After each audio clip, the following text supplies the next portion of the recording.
지금으로부터 약 2000년 전 유대 땅 작은 마을 베들레헴은 별빛으로 빛났습니다. 하늘에는 영광이 비치고 고요한 밤은 사람들에게 평화를 가져다 주었습니다. 천사들은 아기 예수 탄생을 기뻐하며 온 세상에 미칠 큰 기쁨의 소식을 노래하였습니다. 바로 예수 그리스도께서 탄생하신 것입니다. 오늘 성경은 예수님의 탄생이 베들레헴임을 가르쳐 주고 있습니다. 빛에 이끌려 따라온 동방의 박사들이 새롭게 탄생할 왕을 찾고자 예루살렘까지 발걸음을 옮겨오게 된 것입니다. 당시 예루살렘은 정치적, 경제적, 군사적, 종교적 중심지였습니다. 그러니 동방에서 온 박사들은 새로운 왕이 당연히 예루살렘에서 탄생할 것이라고 생각을 했습니다. 그러나 이 동방 박사들을 만난 헤롯은 성경을 잘 알고 있는 대제사장과 서기관들에게 이렇게 물었습니다. 왕이 어디에서 탄생한다고 예언이 되어 있는가? 라고 물어보았을 때 그때 그들은 베들레헴에서 태어나게 될 것이다 라고 성경 기록에 의거하여 답을 주었습니다. 베들레헴은 작은 도시입니다. 아니, 도시도 아닌 시골이라고 할 수 있습니다. 주목받는 도시가 아니었던 것입니다. 그런데 예수님은 이 베들레헴에서 태어나셨습니다. 왜 그러셨을까요? 오늘 그 이유에 대해서 여러분들과 함께 말씀을 나누고자 합니다. 왜 예수님은 베들레헴에서 태어나셔야만 하셨는가? 첫째로 예수께서 구약의 예언을 성취하시기 위하여 베들레헴에서 태어나셨습니다.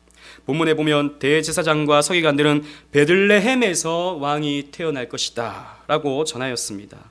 그리고 구약의 미가 선지자의 예언을 이렇게 인용하였습니다. 우리 주보에 있는데요, 다 같이 한번 읽어보도록 하겠습니다. 미가 5장 2절 말씀입니다. 다 같이 또박또박 한번 읽어보도록 하겠습니다. 시작. 베들레헴 에브라다야, 너는 유다 족속 중에 작을지라도 이스라엘을 다스릴 자가 내게서 내게로 나올 것이라. 그의 근본은 상고의 영원에 있느니라. 아멘. 미가 선지자는 예수님 탄생하시기 전 약 700여 년 전에 활동했던 사람입니다. 예수님 탄생 전 700년 전에 하나님께 말씀을 받아서 오실 왕은, 오실 메시아는 베들레헴에서 태어나게 될 것이다. 베들레헴, 너는 작은 고을이지만, 작은 시골 마을이지만 너는 결코 작지 않다. 영원하신 왕이, 이 세상이 있기 전부터 존재하셨던 그 분이 바로 이 베들레헴에서 태어나게 될 것이다 라고 하는 하나님의 말씀을 받아서 미가 선지자는 예언했던 것입니다. 예수님은 이 예언대로, 이 구약의 예언대로 베들레헴 땅에 오신 것입니다. 사실 이 예언뿐만 아니죠. 예수님은 그의 탄생과 그의 생애와 그의 죽음이 다 구약 성경에 예언되어져 있습니다. 예수님은 창세기 3장 15절의 말씀에 따라서, 그 예언에 따라서 여인의 후손으로 이 땅에 태어나셨죠. 또 예수님은 예언대로 아브라함의 자손으로, 이삭의 자손으로, 야곱의 자손으로, 또 예언대로 유다 지파 중에서, 또 예언대로 다윗의 후손으로 태어나셨습니다. 또 예수님은 이사야 7장 14절의 예언대로 동정녀, 처녀의 몸에서 태어나셨습니다. 구약 성경 곳곳은 예수님의 탄생과 예수님의 생애에 대한 예언들이 가득한데 예수님은 이 예언을 하나도 빠짐없이 완벽하게 성취해 나가시면서 태어나신 하나님의 아들이셨습니다. 왜 이 예언 성취가 중요하냐 하면 예수님은 단순한 사람으로 이 땅에 태어난 분이 아니기 때문입니다. 예수님은 소크라테스, 공자, 석가모니와 같은 훌륭한 사상가, 훌륭한 철학자, 훌륭한 성인, 그런 정도의 분이 아닙니다. 여러분, 소크라테스의 탄생을 예언한 사람이 있거나 소크라테스의 탄생을 예언한 책은 전무합니다. 공자도 마찬가지고 석가모니도 마찬가지입니다. 이 세상에 그 어떤 위인도, 재상도, 거린도 그의 탄생이 예언되어지고 그 예언대로 완벽하게 성취된 것은 없습니다. 그러나 예수님의 탄생과 삶과 그분의 전생에는 구약 성경에 완벽하게 예언되어져 있는 것이죠. 예수님은 영원하신 성부 하나님이 그의 신적 능력 가운데 구약 성경에서 여러 모양과 여러 말씀을 통해서 선지자들을 통해 예언해 놓으신 그 실체로서 이 땅에 오신 하나님의 아들 성자 예수 그리스도이신 것입니다. 어떻게 이것이 가능할까요? 어떻게 이것이 가능할까요? 여러분, 많은 자유주의 신학자들은, 성경을 오늘날 과학적 관점에서 보는 자유주의 신학자들은, 그래서 성경이 예수님의 탄생 이후에 구약 성경에서 이런 부분들이 삽입되었다라고 주장합니다. 어떻게 700년 전에, 500년 전에, 1200년 전에 예언이 될 수 있는가? 이건 불가능하다 이것이죠. 그러니 나중에 후대의 사람들이 예수님의 탄생을 보고 이런 것들을 구약 성경에 첨가해 놓았다라고 주장합니다. 그러나 그들의 주장은 이 고대 사본들이 드러나게 됨을 통해서 저 이스라엘 지역에 있던 그 사본들이, 오래된 예수님 탄생 이전에 기록되었던 사본들이 드러나게 됨을 통해서 가능하다라는 것이 보여지게 되었죠. 가능합니다. 왜 가능합니까? 영원하신 하나님은 전지전능하시고 과거와 현재와 미래를 다 꿰뚫고 계시는 하나님이시기 때문입니다. 하나님이 어떻게 예언을 못하실 수가 있겠습니까? 하나님이 먼 미래를 어떻게 예측하지 못하실 수가 있겠습니까? 하나님은 가능합니다. 사람은 가능하지 않지만 하나님은 하실 수 있는 것이죠. 그러므로 예수님은 단순한 인간이 아닌 것입니다. 하나님이십니다. 예수는 우리에게 사랑을 가르쳐 주시기 위해 온 사랑의 사도, 사랑의 전도사 정도가 아닙니다. 예수님은 우리에게 더 나은 삶을, 행복한 사는 방법을 가르쳐 주기 위해 온 철학자나 자기개발의 멘토 정도가 아닙니다. 예수는 우리가 잘 먹고 잘 사는 비결을 가르쳐 주는 그런 분이 아닙니다. 예수님은 우리를 구원하시기 위하여 우리의 육신과 우리의 영혼을 구원하시기 위하여 예언대로 이 땅에 오신, 그 하나님께서 말씀하신 그 예언대로 이 땅에 오신 하나님이시면서 사람이신 예수 그리스도이십니다. 그래서 예수님은 때가 되어 그 예언대로 베들레헴에서 탄생하신 것입니다. 예루살렘도 아니고 저 로마도 아니고 아테네도 아니고 가장 작은 마을 베들레헴에서 탄생하셔야만 하셨던 것입니다. 요한복음 3장 16절 말씀은 이렇게 말씀하고 있습니다. 하나님이 세상을 이처럼 사랑하사 독생자를 주셨으니 이는 그를 믿는 자마다 멸망하지 않고 영생을 얻게 하려 하심이라. 예수님이 이 땅에 오신 이유는 우리를 구원하시기 위함이다. 구원은 사람이 사람을 구원할 수 없습니다. 하나님이 구원하실 수 있습니다. 전 인류를 구원할 수 있는 것은 한 사람의 어떠한 영웅적인 삶으로 구원해낼 수 있는 것이 아닙니다. 하나님만이 전 인류를 구원해내실 수 있는 것입니다. 그러므로 그분의 신성을 예언을 통해서 나타내셨고 예언을 통해서 성취하신 것입니다. 둘째로 예수님께서 베들레헴에서 탄생하신 이유는 우리의 진정한 왕이 되어주시기 때문입니다. 본문 6절 말씀에 내게서 한 다스리는 자가 나와서 내 백성 이스라엘의 목자가 되리라 라고 기록하고 있습니다. 다스리는 자, 통치하는 자, 이스라엘의 목자, 이것은 왕을 의미하는 그런 표현들입니다. 베들레헴에서 왕이 탄생할 것이다 라고 하는 말씀인 것입니다. 실제로 베들레헴은 이스라엘에서 가장 유명하고도 사랑받았던 왕, 여러분들 머릿속에 있는 이스라엘의 왕 중에 가장 유명하고 사랑받았던 왕이 누가 있습니까? 제 말을 듣고 계십니까? 듣고 계시죠? 다윗 왕입니다. 우리 다 알고 있지만 또 내가 너무 잘난 척하면 좀 그러니까 말씀을 안 하시는 것 같은데, 예, 다윗 왕입니다. 다윗 왕의 고향이 바로 베들레헴인 것입니다. 예수님은 그 다윗의 고향에서 예수님께서 태어나셨는데 누가복음 2장 11절 말씀은 이렇게 표현하고 있습니다. 우리 주보에 있습니다. 누가복음 2장 11절 말씀입니다. 다 같이 읽겠습니다. 시작. 오늘 다윗의 동네에 너희를 위하여 구주가 나셨으니 곧 그리스도 주시니라. 예수님이 탄생하신 이 베들레헴을 어떻게 표현하고 있습니까? 다윗의 동네라고 했습니다. 앞에서도 말씀드렸다시피 다윗은 모든 백성들이 사랑하는 왕이었습니다. 그리고 이스라엘이 가장 강력했을 때, 국가적으로 정치적으로 가장 강력했을 때가 바로 다윗 왕이 통치할 때였습니다.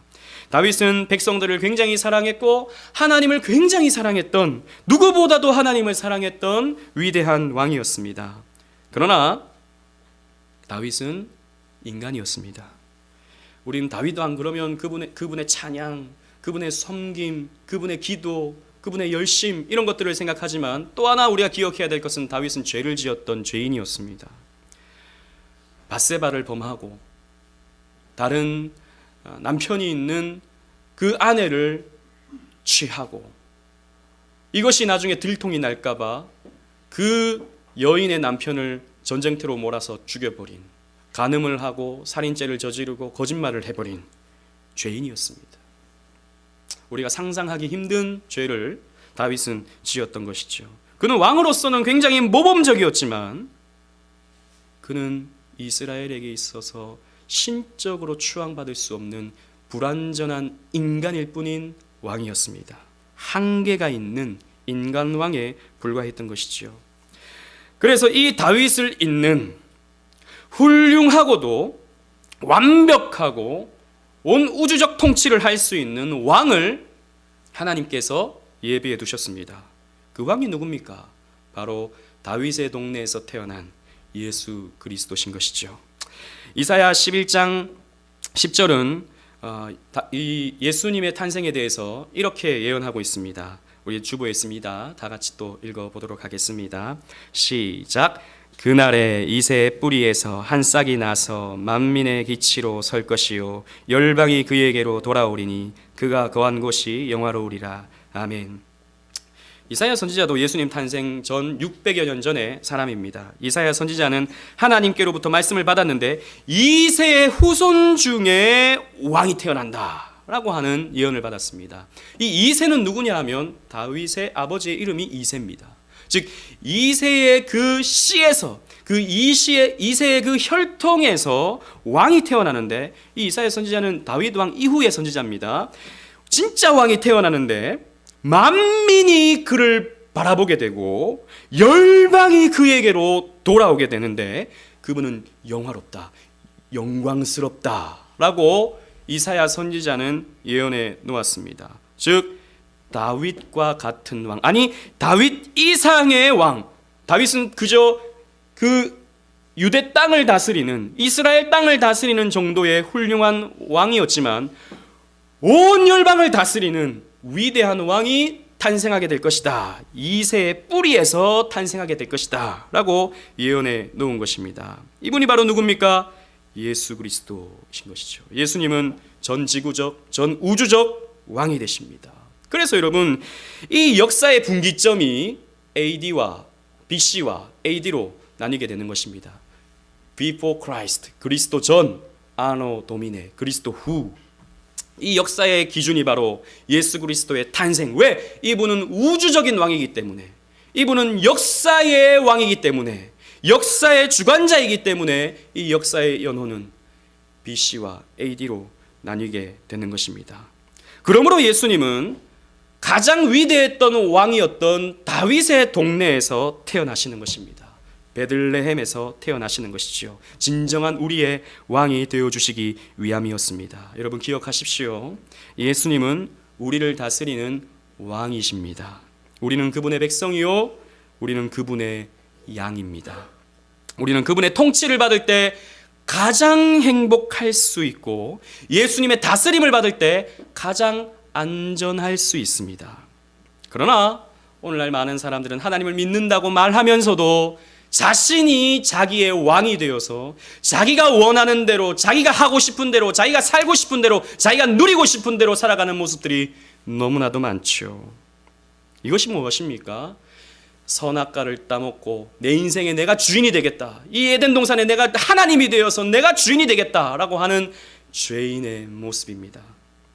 그래서 오늘날 시대는 마치 사사시대처럼 자기 소견에 옳은 대로 살아가는 사사시대를 방불하게 됩니다. 사는 것도 내 마음대로, 가정도 내 마음대로, 심지어는 교회도 내 마음대로 다니고 싶어 합니다. 그냥 적당히 예배드리기를 원하고, 적당히 헌신하기를 원하고, 적당히 헌금하기를 원하고, 적당히 그저 그렇게 신앙생활하기를 원하는 것이죠. 여러분, 물론 신앙생활은 자발적으로 해야 합니다. 그러나 내 마음대로 하는 것은 아닙니다. 내가 내 인생의 주인이 되어서는 안 되는 것입니다. 그것은 죄인 것입니다. 오늘날 많은 사람들이 자기가 살고 싶은 대로 살아가지만, 이전보다 훨씬 더 자기 뜻대로 살아가지만 더 행복하다고 할 수 있습니까? 여러분들은 여러분들 마음대로 하루하루를 살아간다고 살아가 보지만 그래서 마냥 행복하십니까? 오늘날 사람들은 더 자극적으로, 더 재미있게, 더 잘 놀아야 하고, 더 쾌락적이어야 하고, 이런 것들을 계속해서 추구하면서 즐기면서 살아가 보지만 사람들의 마음은 더 공허해지고, 사람들의 마음은 더 외로워지고, 사람들의 육신은 더 피곤해지는 것입니다. 정말 여러분들의 실존이 아닙니까? 그러므로 우리는 내가 쓰고 있는 나의 면류관을 벗어서 나의 왕이신 예수님 앞에 내려놓아야 합니다. 그분께 나의 면류관을 내려놓아야 합니다. 내가 주인 삼은 모든 건 내려놓고 그분이 나의 왕이 되셔서, 그분이 나의 주인 되셔서 나를 다스리게, 나를 이끌어가게 우리는 해야 하는 것입니다. 우리는 그래서 그분 앞에 순종할 때 가장 행복할 수 있고, 가장 안전할 수 있고, 가장 평안할 수 있습니다. 내가 내 뜻대로 살아보려고 하면 피곤하지만 그분께서 나를 인도하시는 대로 살아가면 우리는 마음이 평안한 것이죠. 주님께서는 우리를 책임져 주시겠다라고 성경 곳곳에서 약속하고 계십니다. 여러분들의 면류관을 벗어서 그분의 통치를 받으십시오. 전 역사의 왕이 되시고 전 우주의 왕이 되시는 예수님의 통치를 받으시기를 바랍니다. 마지막으로 예수께서 우리의 양식이 되어주시기 위해 베들레헴 땅에 오셨습니다. 여러분, 베들레헴이라는 말은, 이 지명은 합성어입니다. 집이라는 뜻을 가진 히브리어 벳과 그리고 빵 혹은 떡이라고 하는 뜻을 가진 히브리어 레헴이 합쳐져서 베들레헴이 된 것입니다. 그래서 이것을 좀 적용해 보면 구약 성경에 보면 벳엘이지 않습니까? 베델은 벳이라는 집, 그리고 엘은 하나님, 하나님의 집이라는 뜻을 가지고 있죠. 그리고 우리가 요한복음 계속 수요 예배 때 살펴보고 있는데 베데스다라는 말도 벳과 헤세드, 즉 하나님의 사랑, 하나님의 자비, 하나님의 은혜, 은혜의 집, 자비의 집, 이런 뜻을 가지고 있습니다. 그래서 베들레헴이라는 말은 떡집, 빵집, 이런 뜻을 가지고 있는 것입니다. 재미있게도 예수님은 떡집에서 태어나셨습니다. 빵집에서 태어나신 것입니다. 떡집에서 태어나신 예수님은 이렇게 자기를 표현하십니다. 요한복음 6장 35절 주보에 있습니다. 우리 다 같이 한번 읽어보도록 하겠습니다. 시작. 예수께서 이르시되 나는 생명의 떡이니 내게 오는 자는 결코 줄이지 아니할 터이요 나를 믿는 자는 영원히 목마르지 아니하리라. 나는 생명의 떡이다 라고 말씀하셨습니다. 떡집에서 오신 그 예수님이, 떡집에서 태어나신 그 예수님이 나는 떡이다. 그런데 무슨 떡요? 생명의 떡이다. 나를 먹는 자는 영원히 줄이지 아니한다. 나를 마시는 자는 영원히 목마르지 아니한다 라고 말씀해 주셨습니다. 이 말씀은, 이 요한복음 6장 35절 말씀은 예수님께서 오병이어로 떡 5개 물고기 2마리로 5,000명을 먹이신 후에 하신 말씀입니다. 나는 생명의 떡이다. 나를 먹는 자는 영원히 줄이지 아니한다. 예수님은 배고픈 사람들의 배를 채우시는 떡이 되시는 것입니다. 어떤 떡입니까? 육신의 양식을 채워주시는 떡이시죠. 여러분, 저는 불신 가정에서 자랐는데 저희 어머니는 제가 어릴 때 교회 나가면 꼭 그렇게 말씀 여러 번 하셨습니다. 교회를 다니면, 예수를 믿으면 떡이 나오나 밥이 나오나. 그런 얘기 여러분 들어보신 적이 있으십니까? 떡이 나오나 밥이 나오나. 여러분, 예수 믿으면 떡이 나오는가요? 예수 믿으면 밥이 나오는가요? 저희 교회는 나옵니다. 주일마다 저희는 밥을 드리니까. 그런 말이 아니죠. 사실 돈이 생기냐 이런 말이겠죠. 그런데 여러분, 교회에서 주는 밥 이런 걸 떠나서 예수를 믿으면 떡이 나옵니다. 예수를 믿으면 밥이 나옵니다. 왜냐하면 예수님은 당신을 믿는 자에게, 당신을 따르는 자에게, 그분의 말씀대로 사는 자에게 먹을 것과 입을 것과 살아갈 것을 보장해 주신다라고 약속해 주셨기 때문이죠. 우리가 잘 아는 마태복음 6장 31절 말씀에 그러므로 염려하여 이르기를 무엇을 먹을까 무엇을 입을까 무엇을 마실까 염려하지 마라. 이는 다 이방인들이 구하는 것이다. 하늘 아버지께서 이 모든 것이 너희에게 있어야 할 줄을 아신다 라고 말씀하시면서 그런즉 너희는 먼저 그의 나라와 그의 의를 구하라. 그리하면 이 모든 것을 너희에게 더하시리라 라고 말씀하셨습니다. 여러분, 예수를 믿으면, 신실하게 예수님을 따라가면 여러분, 떡이 생깁니다. 밥이 생깁니다. 살아갈 수 있는 물질을 하나님께서 이 모양 저 모양으로 채워주십니다. 일용할 양식을 우리에게 허락해 주시는 것이죠. 저는 예수를 믿고 순종하며 살면 먹고 사는 문제는 해결된다고 믿는 목사입니다. 물론 저는 저의 설교를 여러 번 들어보셨던 분들은 제가 예수 믿으면 복 받는다 그런 거 없다, 그리고 오히려 고난이 더 찾아온다 라고 하는 말씀을 여러분들에게 많이 전했던 것을 기억하실 것입니다. 그러나 여러분, 저는 또 한 가지 생각하는 것은, 물론 우리의 삶에 고난도 찾아올 수 있고 예수 믿는다고 무조건 부자가 되는 것은 아니지만 먹고 사는 문제쯤은 하나님께서 책임져 주신다는 것은 저는 확신합니다. 여러분, 전 지구를 보십시오. 전 지구에서 십자가가 세워지고 교회가 세워지고 하나님을 예배하는 곳은 부유합니다. 그러나 알라신이 섬겨지고 저 불상이 세워지고 그래서 많은 사람들이 승려가 되기를 바라는 지역들을 생각해 보십시오. 빵이 없습니다. 떡이 없습니다. 양식이 없습니다. 이 한반도를 보십시오. 북한 독재 정권이 들어섰을 때 교회를 다 폐쇄시키고 불사지르고, 그래서 북한에서 하나님을 믿던 사람들이 다 남한으로 내려왔습니다. 그래서 대한민국이 건국이 될 때는 이 대한민국은 하나님께 기도함을 통해서 이 재헌국회가 시작되지 않았습니까? 이 나라는 어떠합니까? 교회가 가장 많이 세워져 있고 가장 많이 예배가 드려지고 있고 가장 많은 선교사가 파송되는 이 나라, 여러분, 정치인들이 잘해서 이 나라가 이렇게 잘 살고 있습니까? 이런 시대적인 상황들을 이 대한민국 사람들이 똑똑해가지고 잘 분별해서 이렇게 대한민국이 잘 먹고 잘 살고 있는, 너무 많이 먹어서 이제는 비만을 걱정해야 하는 이런 시대를 그렇게 살아가고 있습니까? 아닙니다. 여러분, 예배하는 사람들이 많기 때문입니다. 기도하는 사람들이 많기 때문입니다. 하나님을 섬기는 교회가 많기 때문입니다. 하나님께서 이 모든 것을 너희에게 더하시리라 라고 약속하신 그 말씀이 오늘 이 대한민국에서 성취되고 있는 것이죠. 반면에 교회를 다 깡그리 없애버린 저 북한은 어떻게 됐습니까? 가장 가난한 나라, 가장 비참한 나라, 그래서 핵으로 연명하는 그런 나라가 되어버리고 만 것입니다. 여러분, 예수님은 떡을 주십니다. 예수님은 우리에게 양식을 주십니다. 여러분, 예수님께 여러분들의 삶을 드려보십시오. 먼저 그의 나라와 그의 의를 위해 살아보십시오. 물질은 따라오게 되어 있는 것입니다. 물질 쫓아가는 인생은 참으로 비루해 보이고 비참해 보이고 참으로 때로는 내 속을 썩혀야 하는 그런 상황이지만, 물질이 나를 따라오게 만드는 그런 삶을 우리 그리스도인들은 살아가야 되는 것입니다. 또 하나는 영의 양식을 우리에게 공급해 주십니다. 여러분, 우리 인간은 육신만이 존재하지 않습니다. 영혼이 있는 것입니다. 이 영혼은 예수님으로 살찌울 수 있습니다. 우리는 예수님의 말씀을 듣고 예수님의 말씀을 믿고 예수님의 말씀에 순종하며 살아갈 때 우리의 영혼의 배부름을 느낄 수 있는 것입니다.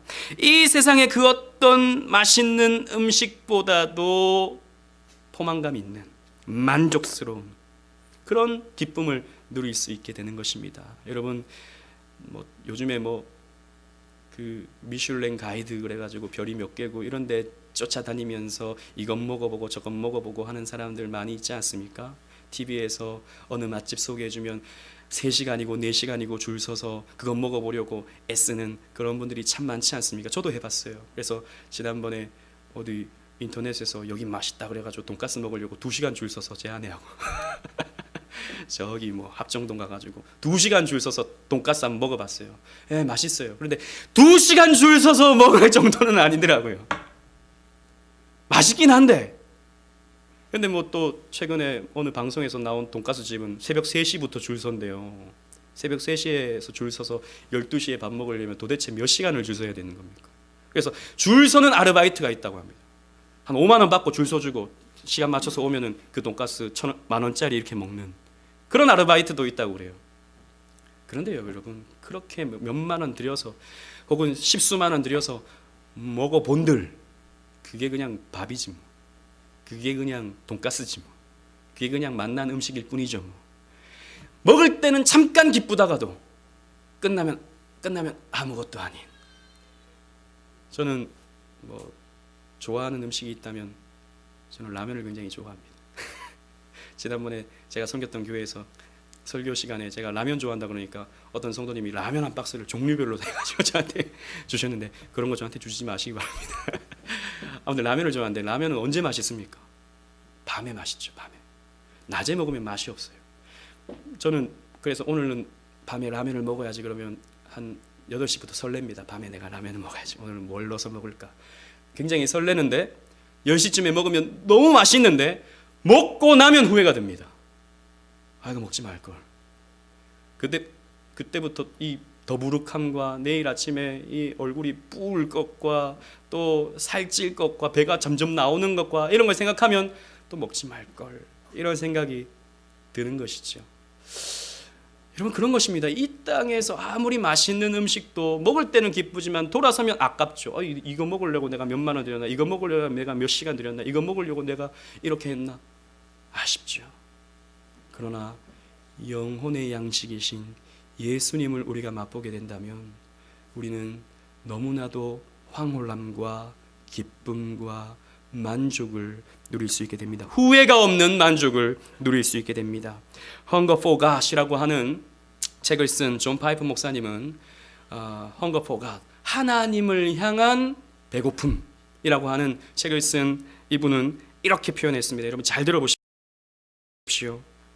만일 당신이 하나님의 영광이 나타나기를 바라는 강렬한 욕구를 느끼지 못하고 있다면 그것은 한껏 취하여 만족해 있기 때문이 아닙니다. 그것은 세상의 식탁에 너무 오랫동안 안주해 있었기 때문입니다. 당신의 영혼은 사소한 것들로 채워져서 위대한 것들을 위대한 자리가 남아있지 않게 한 것입니다. 하나님은 당신을 이렇게 되도록 창조하지 않으셨습니다. 무슨 말입니까?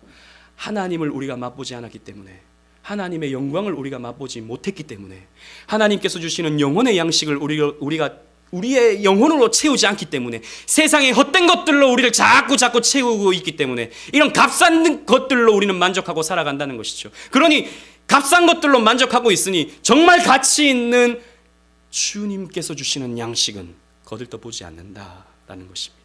이게 오늘날의 비극입니다. 이게 오늘날의 비극이에요.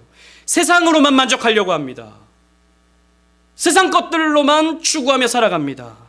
돈, 명예, 쾌락, 즐거움, 인기 이런 것들로 자기의 이 배고픔을 채우려고 하죠. 그러나 돌아서면 또 허전하고 후회스럽고 또 외롭고 또 지치게 되는 것입니다. 아닙니다, 여러분.